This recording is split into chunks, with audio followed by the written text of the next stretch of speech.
What's up, everybody? Welcome back to our channel. Today we are going to go ahead and continue on with our arc rod review type deal. Like I said, I'm not actually reviewing these rods because I use them. I already know that they're an incredible rod, and of course everybody's going to tell you whatever they use is the best. But I truly feel these arc rods are probably top 2 or 3 in the country as far as the quality of them, the sensitivity, the actions, all the different actions they have, and just how durable these rods are. You know, I've been using them this was my second full year on tour using arc, and I think in 2 years I've maybe broke 4 rods, and I know 3 of them were my fault 100%. But today I'm going to show you the rod that I like to throw a chatterbait on. This is the Invoker Tour.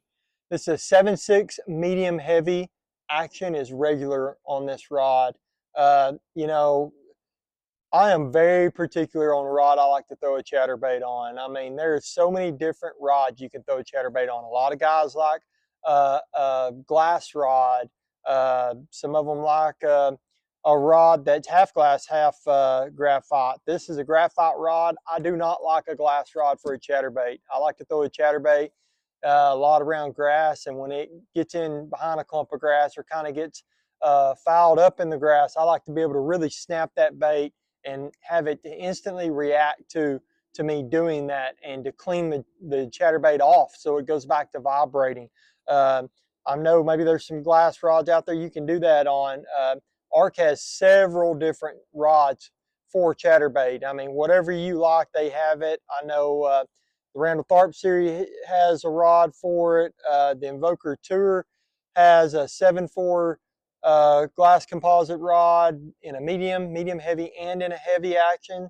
But this here is a 7.6 medium heavy, and it's a regular action rod. And I'm telling you right now, this rod is everything I want in a chatterbait rod.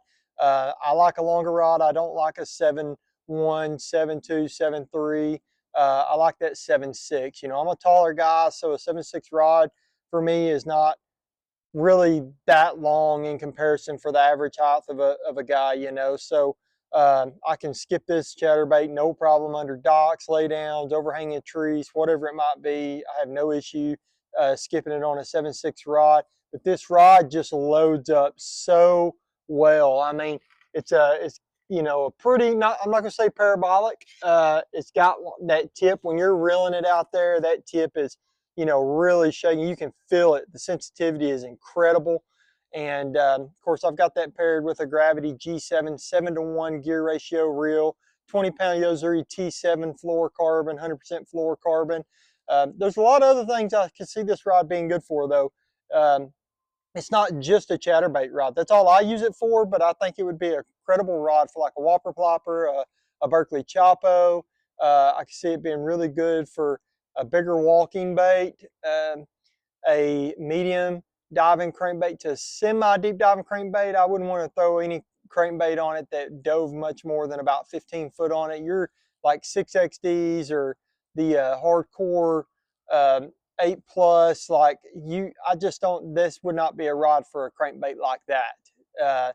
This would be like a Strike King 5XD in that mid-depth DT10, DT14, something like that. This would be an excellent rod for that. But for me, it is exclusively a chatterbait rod. You know, I can really snap it out of that grass, and when a fish bites it, the rod responds to it perfect, but it has just enough of a delay that it allows that fish to really engulf the bait in their mouth.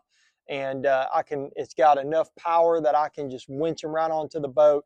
Chatterbait's kind of like a swim jig for me. It's not something I'm going to play a fish. I mean, when she bites it and I lean into her, I'm getting her to the boat as quickly as possible. And if it's a 3-4 pounder, I want to be able to boat flip that fish. I don't want it to be a real limber rod where I have to get down and lip the fish and all that. You know, obviously if it's a 4.5+ pounder, you're gonna have to get down and lip it. But 2-3 pounders, man, you can just sling them over the side of the boat all day long on this rod, and it is an absolute incredible chatterbait rod. I mean, I just started using this rod here in the last couple months. I went through so many different rods that Arc has, and there was a bunch of them I loved, but this one here is the one for me.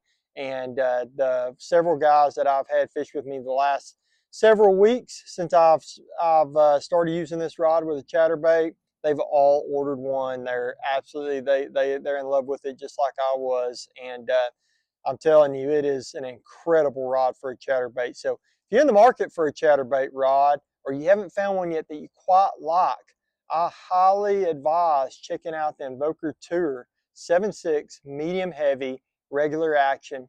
Check it out, guys. Appreciate you watching. We'll be back next week with another rod. See y'all.